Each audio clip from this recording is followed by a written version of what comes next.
Dando seguimento à nossa aula, vamos entrar então na parte da dinâmica dos fluidos. Nós vimos como calcular a pressão quando o fluido está em repouso, a pressão também chamada de pressão hidrostática.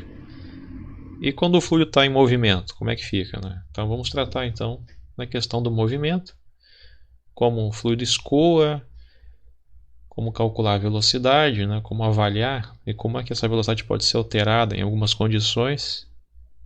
Como é que fica a pressão quando o fluido está em movimento? E aí vamos discutir algumas questões de caso ideal versus caso real. Não é? Isso será mais comentado naqueles cursos que tem disciplinas avançadas, né, que envolve hidráulica, né, mecânica dos fluidos. Este curso é só introdutório, né? Então fica cada vez mais próximo do caso real, né? Principalmente, por exemplo, a engenharia civil, né, precisa lidar com as instalações hidráulicas, né, principalmente em prédios. Então imagine, por exemplo, a quantidade de dutos que existe numa cidade, né? E aí você tem vários outros efeitos que às vezes observamos numa casa, mas muitas vezes nem nos damos conta, né? Então a gente viu aqui como calcular a pressão num fluido em repouso, né? Nós temos aqui uma caixa d'água, por exemplo. A pressão aqui embaixo, a torneira está fechada, né? Vai ser a pressão hidrostática aqui, a pressão dessa coluna de fluido. Então temos uma altura.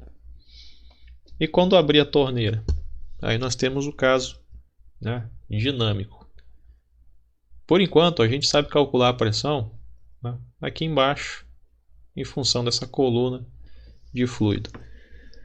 Dada a densidade, né, considerando, por exemplo, que está sujeito à pressão atmosférica.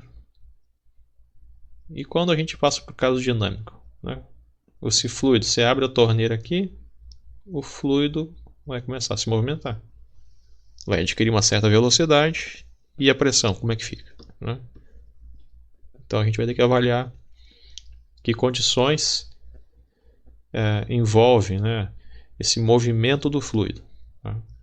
Bom, voltando para o caso estático, a gente, não sei se alguém percebeu quando nas aulas anteriores, né, um determinado termo aqui que envolve, por exemplo, se a gente pegar essa pressão manométrica dessa coluna de fluido aqui, né, ρGH. Não sei se alguém talvez tenha lembrado que isso pode ter aquela cara da quando você vai estudar queda livre, né? Você tem energia potencial mgh, ou, né, o trabalho para você levantar um objeto até aqui, né? E aí você vai ter então um objeto, por exemplo, está parado aqui a uma certa altura a partir do solo, nível de referência, por exemplo, tem uma energia potencial gravitacional, energia cinética zero.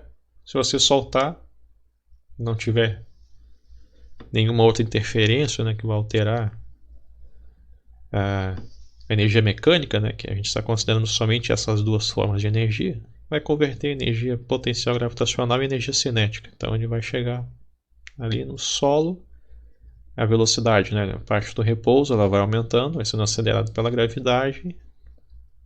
No momento da iminência de chegar ao solo, se nós juntarmos essa quantidade de energia convertida em energia cinética, a gente vai chegar nessa expressão, né? Velocidade aqui, raiz de 2GH. Bom, isso tem alguma coisa a ver com esse caso do fluido? Será que se eu soltar aqui, o fluido vai chegar com esse fluido aqui, né? Quando abrir a torneira, vai sair com essa velocidade? Não quer dizer que o fluido vai cair tudo aqui, né, com esta velocidade o tempo todo, mas como é que fica, né? A gente tem aqui, ó, mgh. Se eu pegar a densidade, eu posso fazer aparecer uma massa ali, lembra? Então parece que tem alguma coisa a ver aqui com essa expressão, né? Se a gente pegar, por exemplo, e dividir pelo volume dos dois lados, massa pelo volume dá a densidade. Isso aqui, energia potencial gravitacional pelo volume, é uma densidade de energia potencial gravitacional, né? Interessante, porque fica parecida a expressão, né? Então, e se eu pensar, por exemplo, nas unidades, né? Porque isso aqui nós vimos na outra aula que a unidade, isso aqui é pressão, é Pascal, né? Se eu pegar energia pelo volume, como é que fica, né? Aparentemente tem que ficar na mesma, né? Isso aqui a gente viu na outra aula, né? E se isso é igual a isso, então a pressão seria uma densidade de energia, né? Bom, a gente pode pensar, ó, energia pelo volume é joule por metro cúbico. E eu posso obter isso aqui, por exemplo no trabalho, né? Força de deslocamento. Então eu tenho Newton vezes metro. E eu tenho metro cúbico, então corto aqui e fica Newton por metro quadrado. Olha só, é Pascal. Então realmente uma densidade de energia, né, tem a unidade de pressão. Eu posso pensar na pressão como uma densidade de energia, né, alguma coisa distribuída, né? Mas vamos... Será que vai ter alguma coisa a ver com a energia cinética, né? No caso dinâmico, eu tenho aqui um MGH, eu tenho alguma coisa que aparece envolvendo propriedade do fluido, que posso fazer aparecer a massa, né? Será que tem alguma coisa com mv²/2? Não vai aparecer uma densidade? Quem sabe, né? Vamos ver. Mas antes de a gente começar mesmo a entrar em algumas definições, né? Começar a fazer algumas contas, a gente precisa lembrar o seguinte, ó, existem fluidos newtonianos e não newtonianos, tá? Nos fluidos newtonianos, né, a gente tem como exemplo aqui a água, o leite, o ar, o gás natural. Os fluidos que têm aquele comportamento, né, que a nossa intuição nos guia, né, do dia a dia, né? Embora exista, né, certas propriedades que nós desprezamos na hora de fazer alguns exemplos, por exemplo, a viscosidade, né, que a gente tinha mostrado, eu mostrei o vídeo de aqueles diferentes tipos de óleo, né, escoa mais fácil, outro, né, tem aquela dificuldade para escoar, mas aquelas substâncias que tem uma viscosidade baixa, a gente despreza a viscosidade, por exemplo, né? Agora tem algumas substâncias onde a viscosidade ela varia, por exemplo, com a velocidade de escoamento, né? E é um comportamento um pouco fora daquilo que havia sido estabelecido, né, por lei de Newton de fluidos, né? A gente vai ver depois. Eles são chamados então de fluidos não newtonianos. O sangue é um exemplo, né? Pode descrever o escoamento do sangue. A viscosidade do sangue, por exemplo, varia com a velocidade do escoamento, né? Então, complica um pouco. A gente tem aqui uma definição, por exemplo, a gente considera, por exemplo, pressão e temperatura constante. A viscosidade ela é proporcional, tem uma constante proporcionalidade aqui que envolve a tensão de cisalhamento e a taxa de deformação que acontece, né, no material. E aí quando essa constante, né, essa proporcionalidade, ela é constante, considerando, né, a temperatura e pressão constante, a gente tem então essa viscosidade é adotada como um valor fixo, né? Só que em alguns fluidos você tem algumas condições em que a viscosidade muda, não só com a temperatura e a pressão, né? Como eu disse antes, pode mudar com a velocidade de escoamento do fluido. Então daí já o comportamento do fluido fica muito fora do que a gente está acostumado a lidar com o nosso dia a dia, né? A nossa intuição está treinada para pensar no fluido como um fluido newtoniano, por exemplo. E a gente considerar aqui o fluido newtoniano tem esse comportamento, né? Essa constante aqui, inclinação dessa reta aqui é a viscosidade, por exemplo. Você pega aqui a tensão de cisalhamento pela taxa de deformação. E outras substâncias têm outros tipos de comportamento, né? Aqui, por exemplo, esse aqui, apesar que pode ser até linear, mas dá um salto aqui, né? Esses então são fluidos não newtonianos. Esse é um determinado tipo, né? Vou mostrar para vocês aqui. Os fluidos não newtonianos ainda tem, né, vários subgrupos. As propriedades independentes do tempo, que depende do tempo que você aplica, né, uma certa tensão. Então fica mais complicado, né? O pessoal da riologia vai se dedicar a estudar propriedades, né, desses fluidos. Vou mostrar um vídeo aqui de um fluido não newtoniano. Você pode fazer em casa. É a água com amido de milho, né?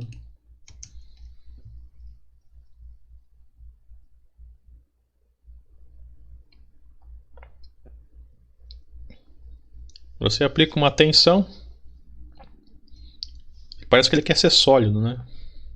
Então, de acordo com a tensão, ele muda um pouquinho, né, suas propriedades. Depois escorre. Então, isso aqui é um fluido não newtoniano. Apesar de nós termos esses materiais em casa, nós normalmente não nos damos conta, né, de avaliar essas propriedades, né? A gente estava falando de tensão de cisalhamento, né, só para lembrar. Se eu tenho aqui uma área, eu tenho uma força, né, tá distribuída aqui, né, tá atuando nessa área, a força perpendicular, eu vou ter então a pressão, né, a força pela área. Se eu tenho uma força paralela, aí eu tenho então a tensão de cisalhamento, tá? Então eu posso avaliar num material sólido, eu aplico uma força paralela aqui, ó, tangencial, né?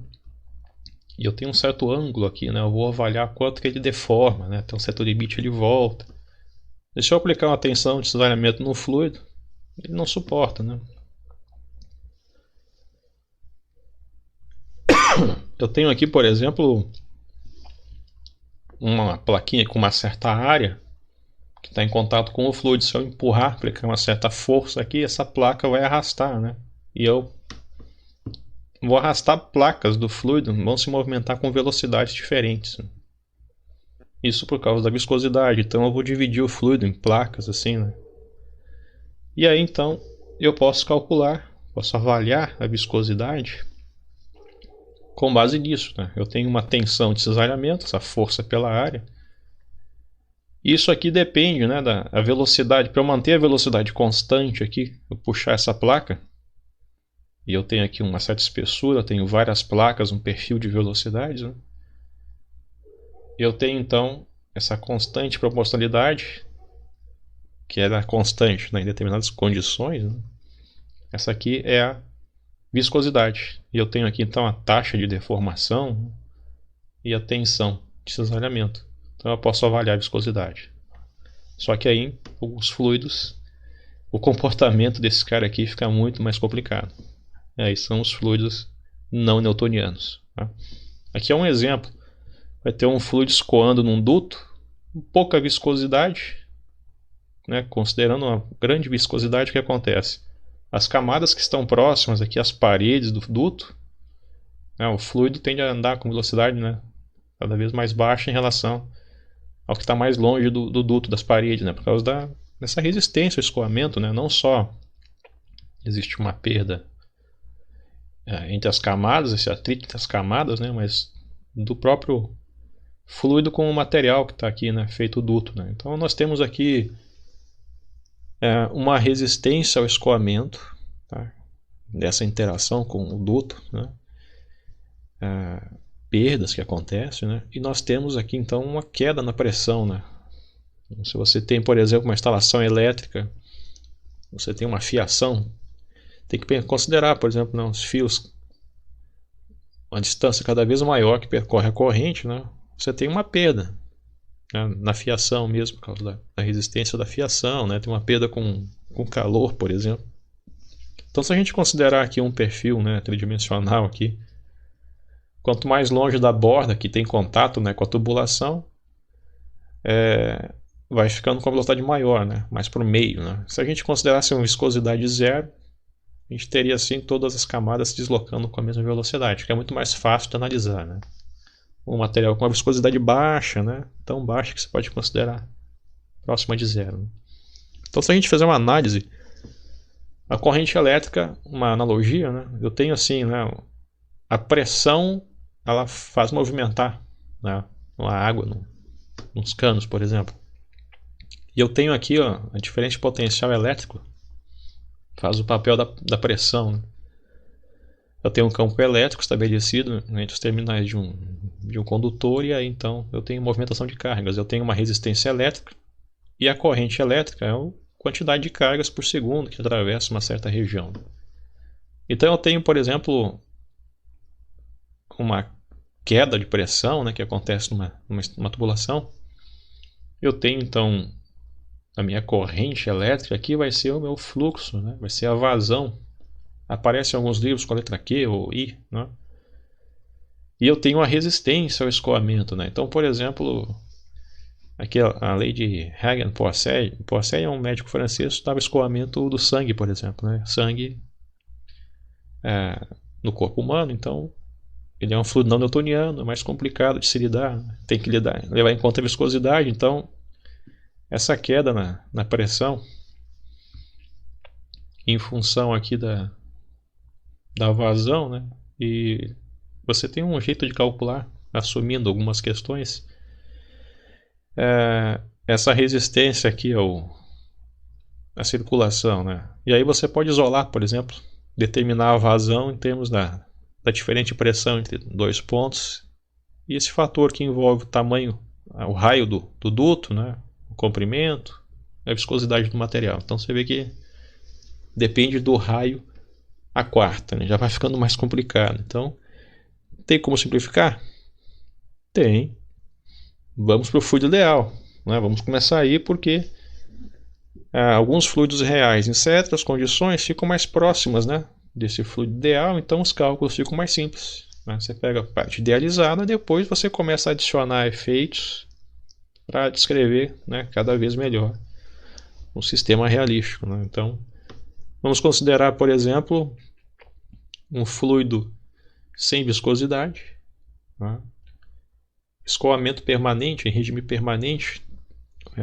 Também aparece em alguns livros, às vezes, a palavra escoamento estacionário. Como assim, né? Se é estacionário, está parado. Não, é que a configuração do escoamento permanece constante, né? E aí, então, por isso chama de escoamento estacionário. Eu prefiro usar o termo escoamento permanente, né? Também chamado laminar, né? Fica melhor, né? Fluido incompressível e rotacional. Então, ou seja, quando a gente fala fluido ideal, sem interação. Claro, sem interação você já não tem viscosidade, né? E também no sentido de que não há perda de energia. Então a gente já não vai se preocupar com temperatura, variação de temperatura, porque nós vamos ter aqui energia mecânica só, né? Aquela massa de fluido se deslocando. Vamos nos preocupar só com energia mecânica, por exemplo. O fluido incompressível, né? Tem que cuidar para não confundir com incompreensível, né? Não é de compreender, né? É de comprimir. Então, incompressível a gente vai considerar um fluido. Rigorosamente, você pode comprimir um pouquinho em relação a uns sólidos, né? Um gás, por exemplo, você comprime bastante, mas se você comprime o fluido, um líquido, por exemplo, né? Desculpa, você comprimir um líquido, você vai alterar a densidade. Se aplicar uma pressão, quando a gente fala pressão, não é só a pressão que nós estamos acostumados no dia a dia. Você tem que pensar em equipamentos, né, que podem fazer com que a pressão aumente muito. Então a gente vai considerar incompressível, que é uma boa aproximação para alguns tipos de fluidos. Porque a gente considera a densidade constante e fica mais tranquilo de lidar, tá? O ar escoando, por exemplo, em determinadas condições você pode considerar ele como incompressível, né? Um fluido incompressível, né? Em determinadas condições. Então é uma boa aproximação dependendo das condições, né? E rotacional, você imagina pequenas porções do fluido, né? Ele vai se deslocar. Imagina se você largasse ali alguns pedacinhos de algum material, esse pedacinho ele ia escoar sem girar, por exemplo, né? Uma forma simples de verificar isso, porque isso vai causar alterações, né, no seu fluxo, né? Então, quando a gente fala escoamento laminar, a gente imagina o fluido, né? Cada porção de fluido passando, a gente pode imaginar aqui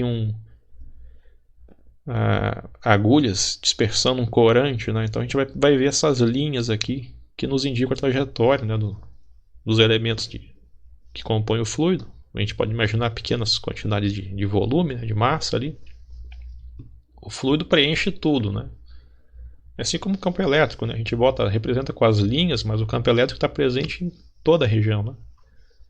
Então a gente representa por essas linhas e, apesar de ter um fluido aqui escoando, ó, essa configuração fica permanente aqui, ó, por isso que é um escoamento laminar, né? Regime permanente aqui.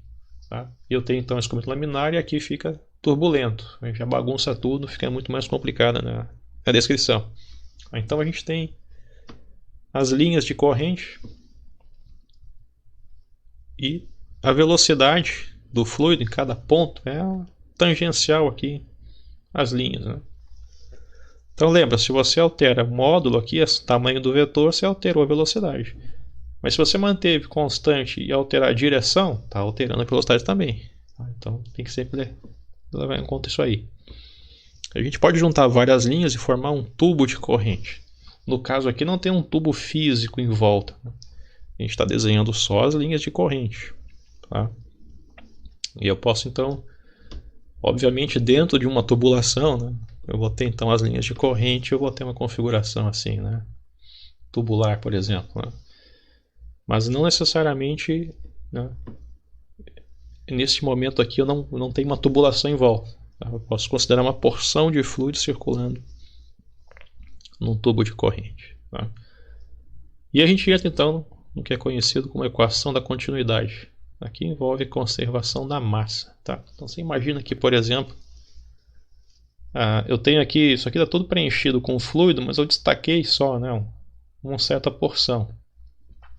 Imagina, por exemplo, essa porção ela vai empurrar outras porções, mas quando esta porção chegar aqui, por exemplo, esse mesmo volume de fluido vai se distribuir só, né, de outra forma, mas é o mesmo volume. Eu posso imaginar aqui, por exemplo, né, o fluido passando. Essa porção, quando chegar aqui, vai diminuir um pouquinho o comprimento, né, porque ele tem um raio maior aqui, mas é a mesma quantidade de fluido aqui. Então a gente já começa a relacionar aqui massa, volume, densidade com circulação, né, com velocidade. Como é que será que fica quando o fluido passa de uma região para outra, né? A gente vai usar o cilindro, né, para facilitar as contas também. Vamos imaginar então essa quantidade de massa aqui, ou pode ser um ΔM, que às vezes coloca um elemento de massa, não é a variação, né?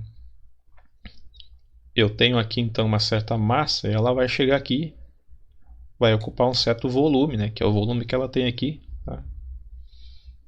Isso então tem uma certa velocidade. Então esse fluido percorre uma certa distância num certo intervalo de tempo. Ele vai mudar um pouquinho a forma quando entrar numa outra região, tá? Mas se ele estiver passando, né, uma certa quantidade de fluido aqui, como é que vai ficar na região 2 ali, né? Então a gente pode considerar, vamos considerar um elemento de massa, né? Então eu tenho ΔT, por exemplo, é a variação do tempo. Esse ΔM aqui representa só um elemento de massa, não é a variação da massa, tá? Então, às vezes aparece alguns deltas, que é como se fosse um dm, né, um diferencial, por exemplo, né? Como se fosse assim, né? Então eu tenho que este volume de material tem uma certa massa, vai chegar ali, eu vou pegar uma região com o mesmo volume aqui, né? Tá? E eu considero o seguinte, imagina isso aqui se deslocando, por exemplo, essa parte da frente, quando ela estava aqui, ó, né? Num certo intervalo de tempo ela percorreu essa distância aqui, ó. Essa parte de trás aqui, quando essa configuração toda, por exemplo, estava aqui atrás, né? Isso aqui andou uma certa distância. Esse que estava aqui na frente andou uma certa distância, e assim por diante, né? Então eu posso pegar a distância pelo tempo, eu tenho a velocidade nesta parte e o mesmo que esse fluido andando aqui. Você imagina, por exemplo, essa distância que o fluido anda, eu posso, né, calcular como sendo a velocidade vezes o tempo, né? Eu vou usar a expressão anterior, né? Distância pelo tempo, multiplico aqui, eu tenho a velocidade. Porque eu começo a juntar a velocidade, por exemplo, com a geometria aqui, né, do tubo.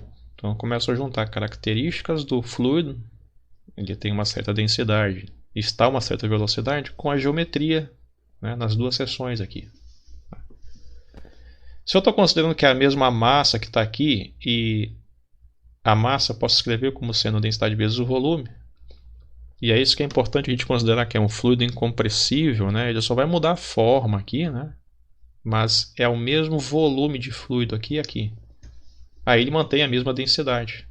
Então estou considerando a densidade e o volume na parte 1, a densidade e o volume na parte 2, mas no final das contas, para facilitar a nossa vida, eu quero que os volumes e as densidades sejam iguais, tá? Então eu coloquei aqui esse volume calculado como sendo a área vezes essa distância. Aqui eu tenho essa área e essa distância, né? E então eu tenho, isso aqui é a massa 1, a massa na parte 2, né? E eu vou então trabalhando essas equações, né? E chego no seguinte, né? Nós já vimos ali como é que eu posso isolar aquela distância, né? Velocidade vezes o tempo, velocidade 2, eu constando o mesmo intervalo de tempo, né? Que eu estou contando aqui, por exemplo. Quando essa massa vai chegar aqui, mas olhando agora uma fotografia do fluido, né? Quando essa massa se desloca para cá, essa massa se desloca para lá, né? Isso com todas as porções do fluido, tá? Então eu tenho que eu vou substituir, né, essas distâncias, né, nas duas seções, se eu tenho que os tempos, né, podem se anular. Então eu tenho a densidade, a área e a velocidade na região 1 e na região 2. Se eu considerar então que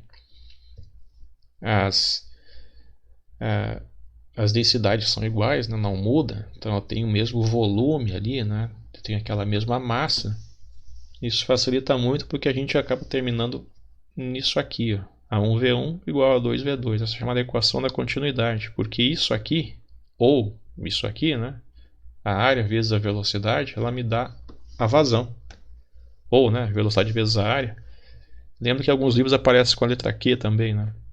Se a gente fizer uma análise dimensional, olha só, a velocidade é metro por segundo, né, e a área é metro quadrado.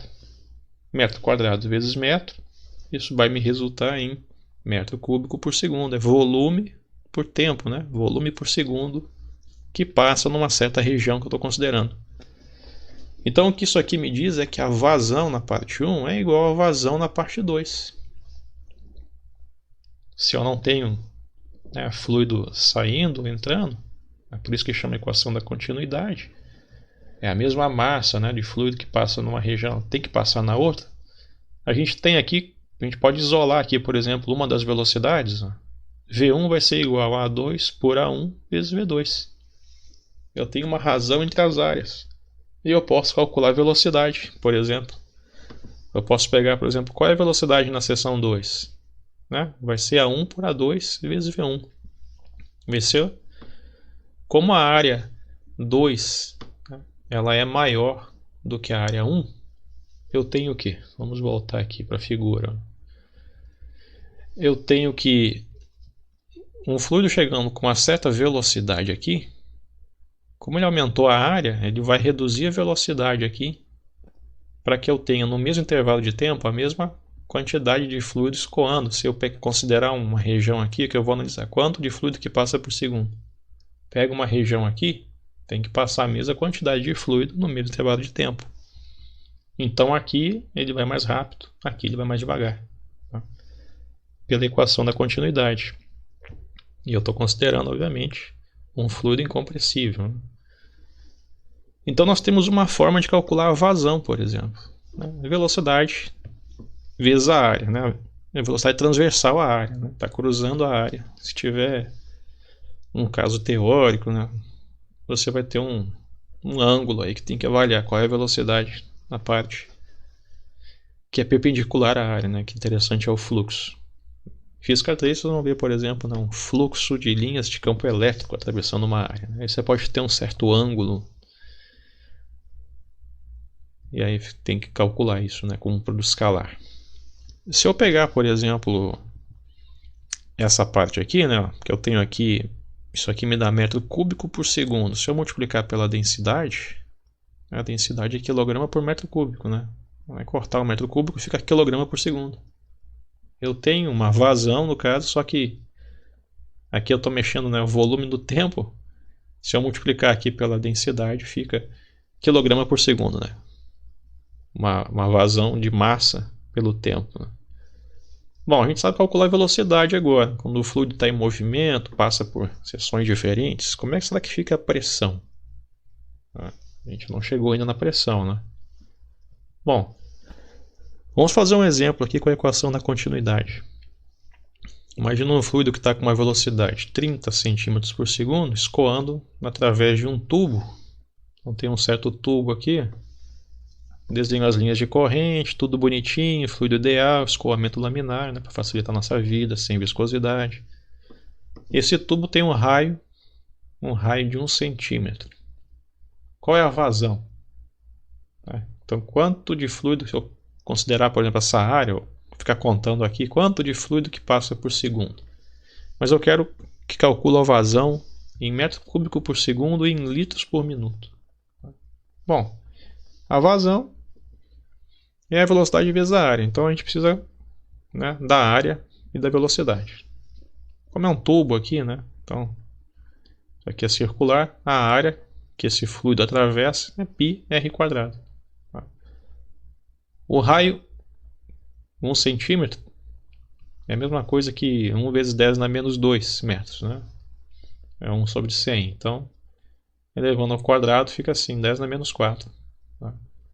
Vou usar o π 3.14 para ficar mais 3,14, mais tranquilo. E eu tenho então uma certa área. A velocidade, eu vou passar isso aqui, né? Como eu passei para metro quadrado aqui, eu vou passar para metro por segundo, porque eu quero que a resposta seja metro cúbico por segundo. Tá? Então eu estou usando SI, ó, metro quadrado, multiplicando a velocidade pela área. Eu tenho aqui metro quadrado vezes metro, na metro cúbico. E sobrou o segundo aqui embaixo. Então, essa é a vazão. 9,42 vezes 10 na menos 5 metros cúbicos por segundo. Então, cada segundo é essa quantidade de fluido que passa. Só que esse 10 na menos 5, até posso botar 0,00 um monte, né? Mas não é muito palpável, né, para as unidades que a gente usa no dia a dia. Então, a gente precisa fazer uma conversão e expressar numa outra unidade, às vezes, ou num outro conjunto de unidades que fica um pouco mais palpável. No dia a dia, por exemplo, a gente usa litro, né? Uma garrafinha de meio litro. Tem uns galões aí de 5, 10, 20 litros que se usa, né, de água. Alguns países, esse garrafinha de meio litro aparece escrito 500 ml, né? 500 mililitros de garrafinhas de água. Em alguns países usam centilitro, então é 50 centilitros. Falando em água, vamos tomar um pouquinho que é bom, né? E aí, como é que a gente converte? A gente tem que tratar, assim como fazia lá com metro por segundo, né? Você tem que tratar as unidades de forma separada. Então, aqui, eu tenho metro cúbico por segundo. 1 metro cúbico, por exemplo, são 1000 litros. Tem que olhar, né, ó, uma tabelinha, olhar a definição, né, que o 1 decímetro cúbico é 1 litro. Tá? Então, 1 metro cúbico são 1000 litros. 1 segundo é 1 sobre 60 do minuto. Né? 0, alguma coisa do minuto. Então, eu tenho uma divisão de frações, porque esse 1000 aqui é como se fosse 1000 por 1. Né? Então, eu tenho duas frações aqui. Copia a primeira vezes o inverso da segunda. Então, vai ficar 1000. Esse 60 vai para cima, né? Então fica 60.000. Então eu tenho 1 metro cúbico por segundo, são 60.000 litros por minuto. Então basta eu pegar isso aqui, e aonde tem metro cúbico por segundo, eu substituo por 60.000 litros por minuto. Eu vou multiplicar então, resultando em 5,6 litros por minuto. Então fica muito mais palpável, né, nessa unidade do que usar o SI aqui, né? Aquelas garrafas de água ali de 5 litros, então uma garrafa mais um pouquinho é o que passa, esse duto, né?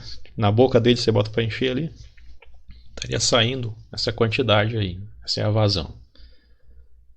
Então se eu tenho litros por minuto, quero converter para metro cúbico por segundo, eu vou dividir por 60.000, né? Daqui para cá eu vou multiplicar por 60.000. Ah, mas eu não lembrei, esqueci. Não precisa memorizar, né? Não precisa decorar isso aqui, né? Faz a conversão, né? Aí você não se perde, tá? Eu vou deixar um exemplo para vocês agora. A gente pode resolver em aula depois, né? Você tem uma torneira aqui. Está saindo aqui a torneira ela restringe, né, a circulação de fluido, né? Então bota só um pouquinho e sai um filete de água. E aí tem aqui as medidas, tem a área aqui e a área aqui. Então, por exemplo, não tem uma tubulação em volta, né? Mas a gente vai considerar aquele tubo de corrente, né? E aí então tem uma certa distância, né? Que é aqui essa altura, né? Entre esses dois pontos que eu conheço os dados. E aí pergunta aqui qual é a vazão, calcula a vazão. Supondo que nada mais vai interferir, né? No caso ideal. E deixa uma pergunta, né? Por que o filete se estreita ao cair? Já perceberam isso? Bota lá na torneira da cozinha, sai um filetezinho, você percebe que ele vai se estreitando. Ele se estreita porque quando sai da torneira, isso aqui está acelerado pela gravidade, né? Está em queda livre agora. Então ele está acelerado, aumenta a velocidade pela equação da continuidade. Vai ter que diminuir aqui a área, né? Para ele circular mais rápido. E com base nisso, né? Como é que você calcula a vazão? Velocidade vezes a área. Pô, mas não tem velocidade aqui? Bom, vocês têm lá do Física 1. Usa a equação de Torricelli. Vai relacionar aqui uma partícula em queda livre, né? Então, com esse ponto aqui, esse fluido agora está em queda livre. Então, usa aí e vê como é que fica a expressão analítica. E depois substitui os valores e obtém o valor numérico, né? Vou deixar como exercício. Bom, a gente vai... A ideia aqui é chegar na pressão, né? Como é que fica a pressão quando o fluido está em movimento? Bom, nós temos o seguinte, a gente viu que a pressão é a força pela área. Então, se eu tenho pressão, eu tenho uma força e eu tenho aceleração, como é que funciona? A gente sabe das leis de Newton, né? A segunda lei de Newton, que a força, dp/dt, né? Variação da quantidade de movimento no tempo, se a massa é constante, fica ma, né? Massa vezes aceleração. Ok, então uma força implica numa aceleração e a aceleração é que faz causar variação na velocidade. Legal. Pela conservação da energia, né? Energia mecânica no caso, a gente lida com energia potencial gravitacional e energia cinética. Então você pode converter uma forma em outra, eu vou ter uma variação da velocidade. Mas aí quando a gente fica trabalhando com energia, a gente esquece das relações de causa e efeito, por exemplo, né? Quem faz, né, alterar a velocidade é a força, né? Força implica na aceleração, que então a aceleração é uma mudança na velocidade. No caso da pressão no fluido, você imaginar um gás dentro do recipiente, né? Tá fechadinho, tá lá. Tem pressão, mas a pressão que o gás exerce em todas as paredes, né, acaba implicando em forças que, no final das contas, se anulam, porque o recipiente não sai, né, cambaleando, não sai pulando aí lá embora, né? Então a pressão, o somatório é zero, né, das forças devido a essa pressão interna, né? Então você pode ter pressão e não ter uma aceleração, né? Porque para ter aceleração, na verdade, você precisa de uma força resultante, tá? A gente fala força às vezes para ficar mais simplificado, mas é uma força resultante. Eu posso ter, por exemplo, cada uma das forças que atuam no sistema podem não ser zero, né? Mas o somatório delas, o somatório vetorial, né, pode ser zero. Então eu posso ter um monte de força atuando num bloco em cima de uma mesa, mas esse bloco fica lá em repouso. Por quê? As forças resultantes. Então, quando eu vejo um bloco em repouso, por exemplo, eu não posso dizer que não tem força atuando sobre ele. Eu só posso dizer que não tem aceleração, então força resultante é zero, mas eu não sei se tem força ou não atuando sobre ele. Então, a gente tem que tomar cuidado em associar, né? Tem pressão, tem força, então tem que ter aceleração. Eu tenho, por exemplo, o vento é um movimento de partículas, né? Então tem um fluxo de partículas que compõem o ar atmosférico, por exemplo.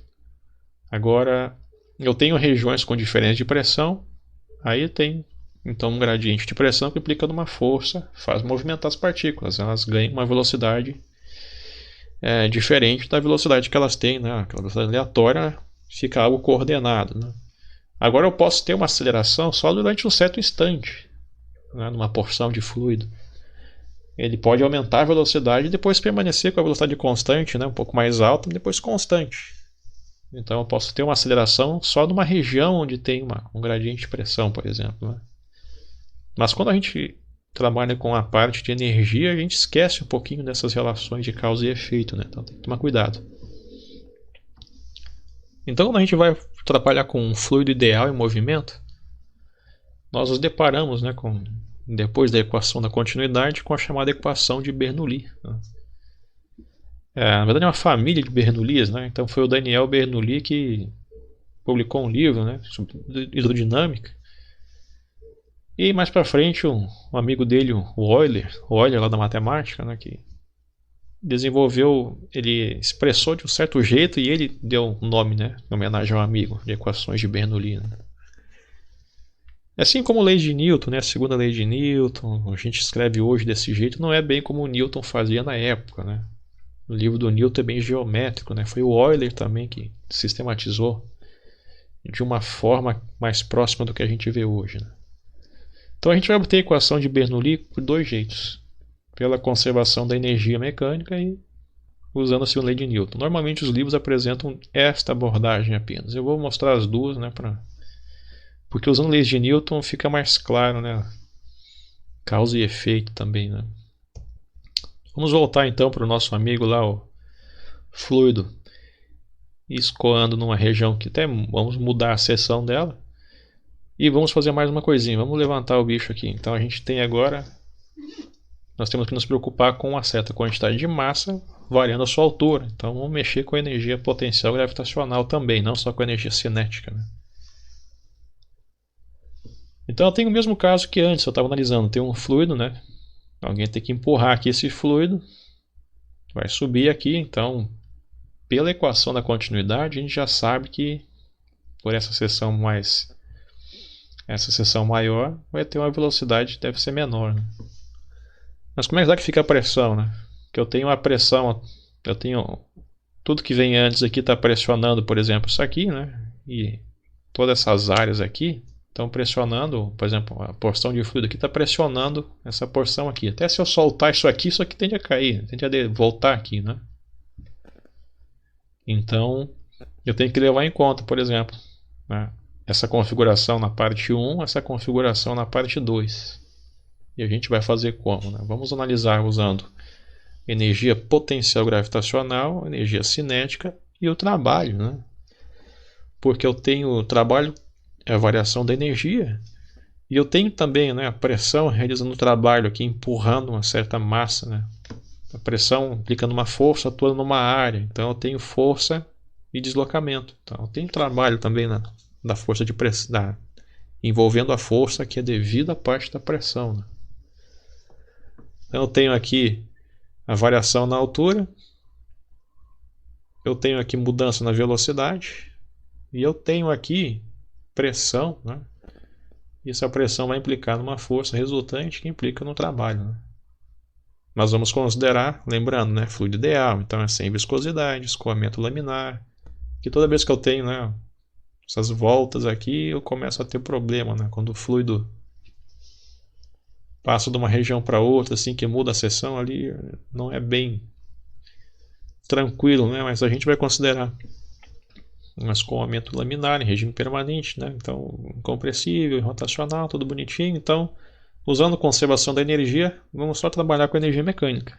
Não vai ter variação de temperatura, não vai ter mais nada, né? Então você imagina essa porção de fluido, quando ela se desloca para cá, essa outra porção, né, vai se deslocar um pouquinho para frente também. Essa porção, quando chegar aqui, ó, ela vai ocupar esse volume aqui também, né? Então, lembrando disso tudo, né? E o trabalho é a variação da energia cinética. Mas eu preciso levar em conta que eu tenho o trabalho, né, associado, né, com a força-peso, né, a gravidade, e o trabalho associado com a pressão, né? Então eu vou juntar esses três fatores aqui, né? Vamos começar pela energia cinética, mv quadrado sobre 2. Então eu tenho esse ΔM é um elemento, né, uma porção de massa uma pequena porção, né, do todo, né, do fluido, né? Então esse elemento de massa, ele tem uma certa energia cinética. Quando ele chegar aqui em cima, ele vai ter uma outra energia cinética, vai ter também, né, energia potencial diferente, né, e assim por diante. Então Vamos fazer a mesma análise que antes, né? Fizemos antes. Eu tenho então considerar a mesma massa, tem o mesmo volume, né? O fluido não é compressível, a densidade constante. Então eu posso, né, esse termo é igual a esse, e eu posso ainda escrever, né, em termos da densidade. Tá? Então eu tenho só variação da velocidade, eu já tenho a variação da energia cinética nessas duas configurações. Né? Se eu escrever em termos da densidade e volume, estou considerando o mesmo volume, então fica assim, né? Rho delta V não é variação, é só um elemento de volume. Né? Porque se eu pegar esse volume e dividir aqui, eu tenho a densidade de energia cinética, né? A variação, né? A mudança. E eu tenho aquele termo parecido que eu tinha feito com energia potencial gravitacional. Né? Lembrava um pouquinho algo relacionado com a pressão lá na hidrostática. Né? Então eu tenho energia cinética, realmente tem alguma. Já que energia pelo volume é uma unidade de pressão, né? Eu tenho alguma coisa com essa cara aqui, ó, relacionado com a pressão de um fluido em movimento. Né?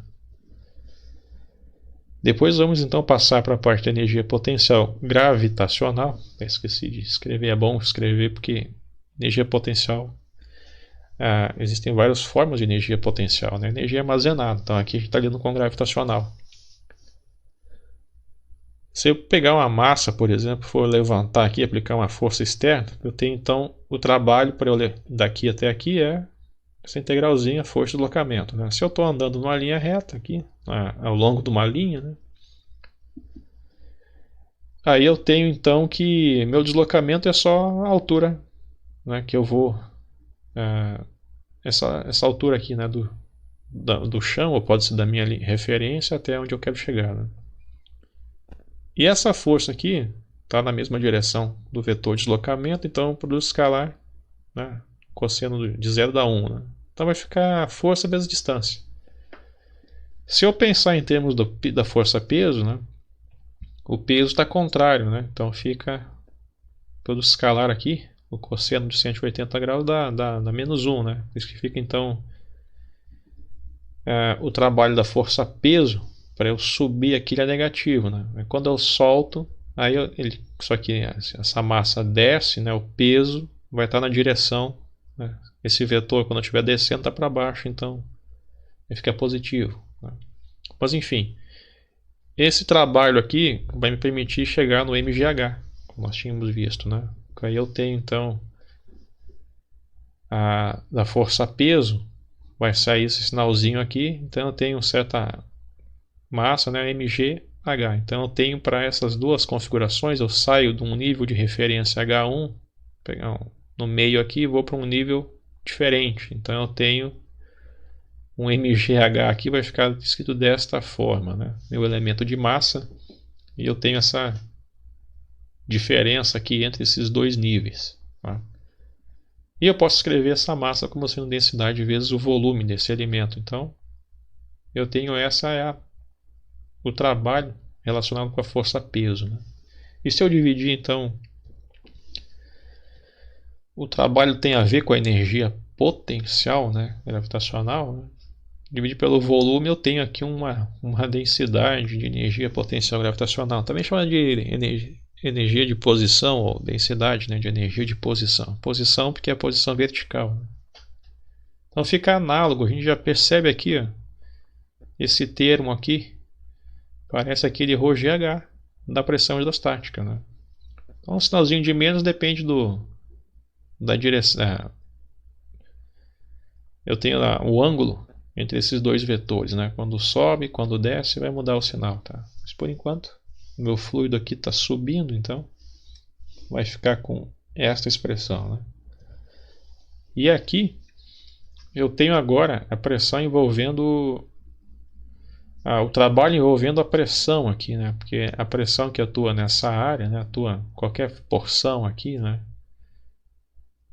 Vai implicar, né, uma força distribuída ao longo dessa área, né? Então uma força perpendicular nessa área, né? Essa é a pressão que movimenta, né, o meu fluido aqui, por exemplo.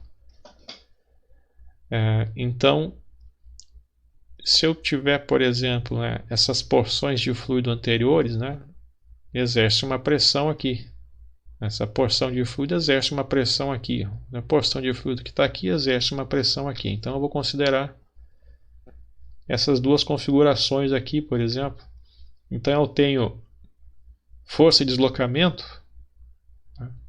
Eu posso escrever a força como sendo pressão vezes a área, né? E eu tenho então esta área aqui, o deslocamento, eu tenho um volume. Aqui também, né? Essa área aqui, essa distância aqui, eu tenho um certo volume. Então eu posso escrever a força vezes a área aqui como sendo pressão vezes o volume. A gente vai ver na parte termodinâmica, por exemplo, nessa trabalho vai ser integral de PDV. Tá? Você tem, por exemplo, um gás num êmbolo, por exemplo, né? Um certo recipiente, né? Então você movimenta o volume dele, né? Varia a pressão, então eu tenho trabalho aqui, né? E então eu posso escrever, né? Em relação a... Eu estou sempre pegando a configuração 1 em relação à configuração 2, né? Então eu tenho aqui um certo trabalho e eu tenho aqui a pressão que essa parte do fluido faz aqui, né? Eu tenho uma direção contrária, então por isso que é menos P2dV. Então eu vou ter aqui...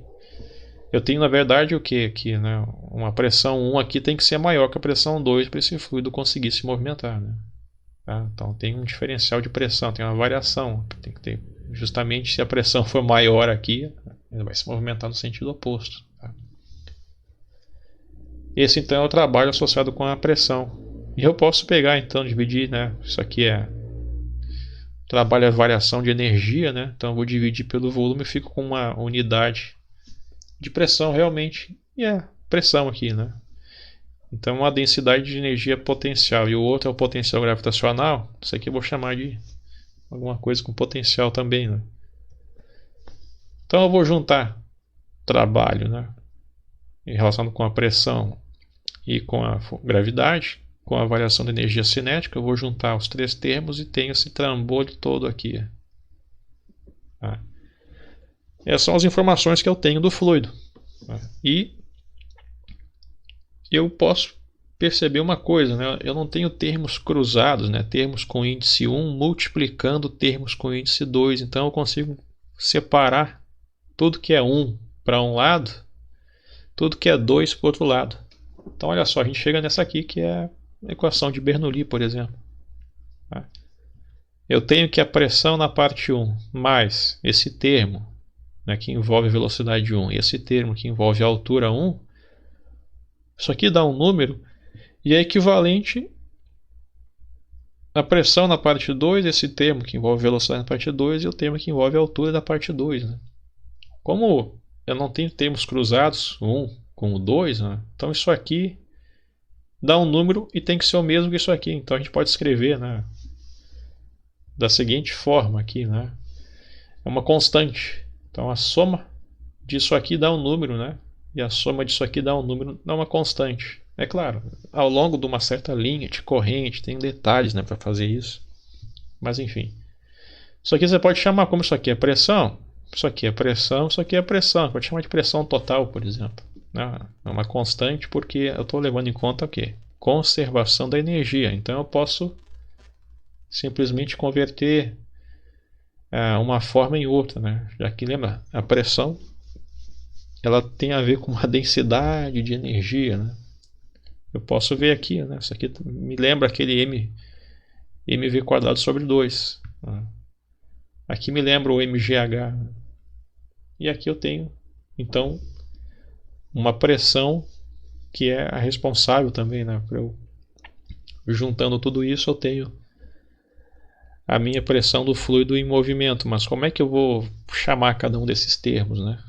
Então, nós temos aqui os nomes, né? Essa aqui é chamada de pressão estática. Tá? Não confundir com aquela pressão que a gente calculava lá, né? Hidrostática, né? Que é o ρgh. Tá? Aqui a pressão dinâmica, tá? A gente vê diretamente porque o fluido está em movimento, não tem a velocidade.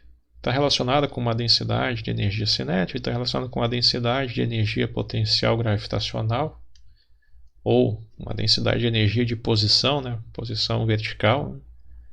E aqui também é chamado de uma densidade de energia potencial ou energia de fluxo, porque você pode converter uma forma de energia em outra, né?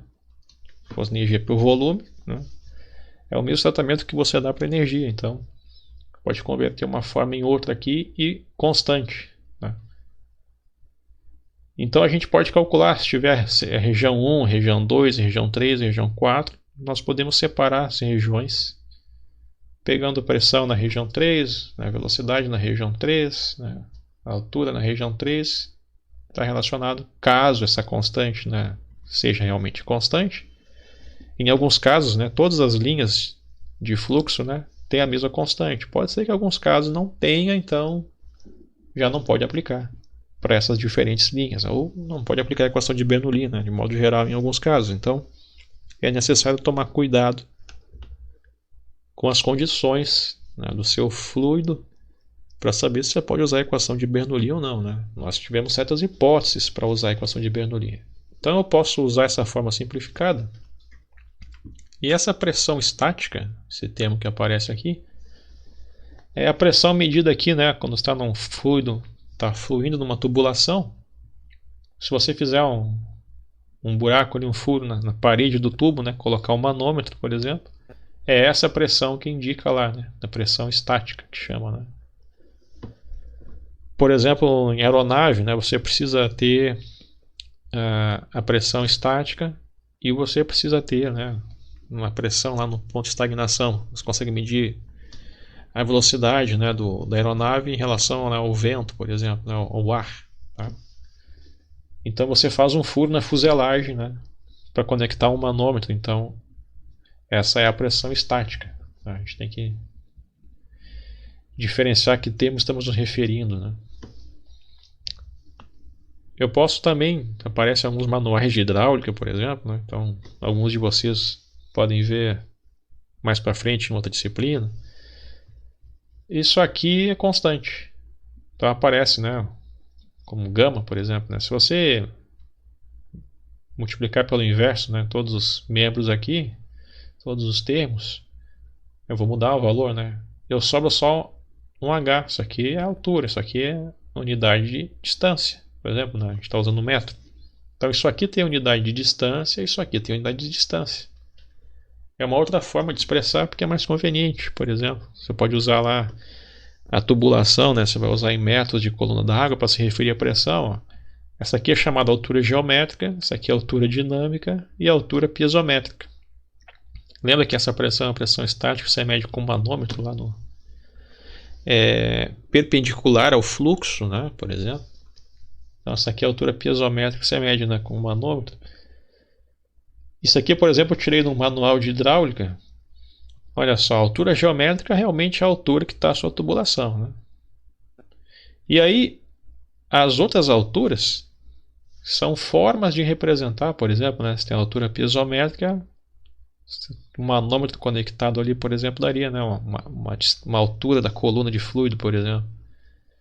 E a altura dinâmica, isso aqui representa a velocidade, né, do fluido. Então, quanto maior esse comprimento, maior a velocidade. Então a gente vê que aqui o fluido vai subir, a velocidade cai. Ainda tem um termo aqui que é a perda de carga. Se fosse um caso ideal, a altura dinâmica, né, seria toda essa distância aqui. Ó. Então essa perda de carga, na verdade, seria colocar aqui menos sei lá, um HC, por exemplo, né, que é a perda de carga, a perda que acontece, né, na tubulação. Então, quem for estudar hidráulica vai verificar, por exemplo, o que acontece, né, tipo de tubulação, tipo de material, né, e aí você vai ter que calcular a perda de carga para dimensionar uma bomba, por exemplo, uma bomba d'água, por exemplo, e assim por diante, né. Bom, então está aqui. A gente pode escrever a equação de Bernoulli dessa forma ou dessa forma aqui, tá? Que eu estou pegando de forma geral. Aí eu posso ter a parte 1, seção 2, 3, 4, enfim. E nós podemos fazer algumas aplicações, alguns casos particulares, né, a partir da equação. Aí nós temos escoamento horizontal, um caso estático, se as velocidades, né, se o fluido está parado, como é que fica a equação de Bernoulli? Escoamento horizontal. Tá?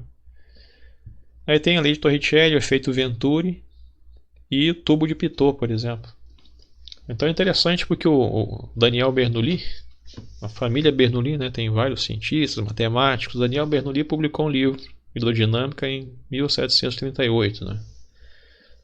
Só que a forma que a gente trabalha aqui, né, essa equação assim dessa forma, com esse nome, equação de Bernoulli, foi um colega dele, um amigo, Euler, que sistematizou e batizou com o nome equação de Bernoulli, né? E veja que o tubo de Pitot, que é usado para medir escoamento, por exemplo, de um fluido, né, o Pitot, um francês lá que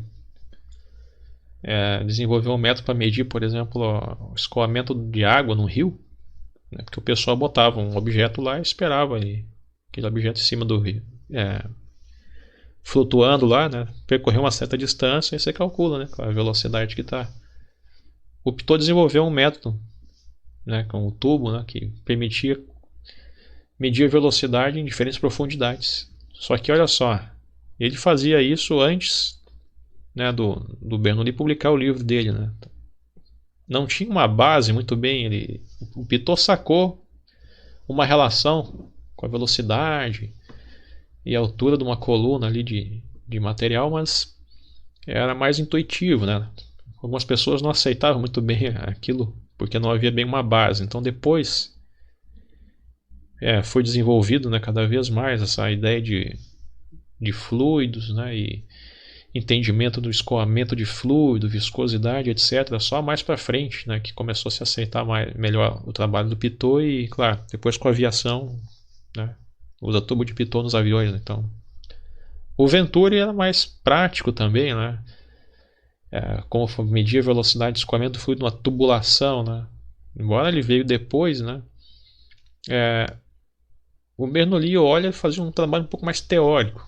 Podiam fazer algumas observações práticas, né? Mas assim, se preocupavam muito com a parte teórica, né? Então esses caras aqui com a parte experimental mesmo, muito mais descrições experimentais. Então a gente vai ver depois, né, algumas aplicações da equação de Bernoulli. Antes disso, é importante a gente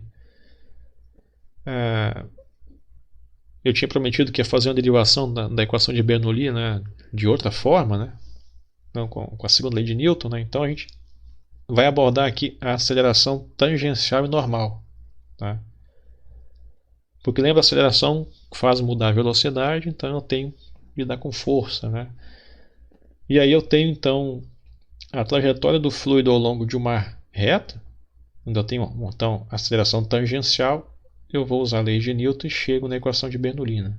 E eu vou aproveitar e fazer então o que acontece quando um fluido faz curva, né? Eu tenho umas linhas de corrente, eu tenho uma aceleração normal, né? A gente viu, por exemplo, lá, física 1, tem a aceleração centrípeta, né? A força centrípeta. Então, a aceleração centrípeta ela é perpendicular ao vetor velocidade. Então, ela não altera o tamanho do vetor, né? Mas ela altera a direção do vetor. Então, é uma aceleração. E aí eu tenho, então, um módulo constante. Eu posso ter, por exemplo, um MCU, né? Como é que eu faço um fluido, ele faz uma certa trajetória, uma curva, por exemplo, tem a ver com alguma aceleração aí. Normal, ou seja, perpendicular, né? O termo normal de perpendicular, na direção de movimento, né? Então, esse é um tratamento interessante, né? Então, vamos ver aqui, por exemplo, a equação de Bernoulli através da segunda lei de Newton.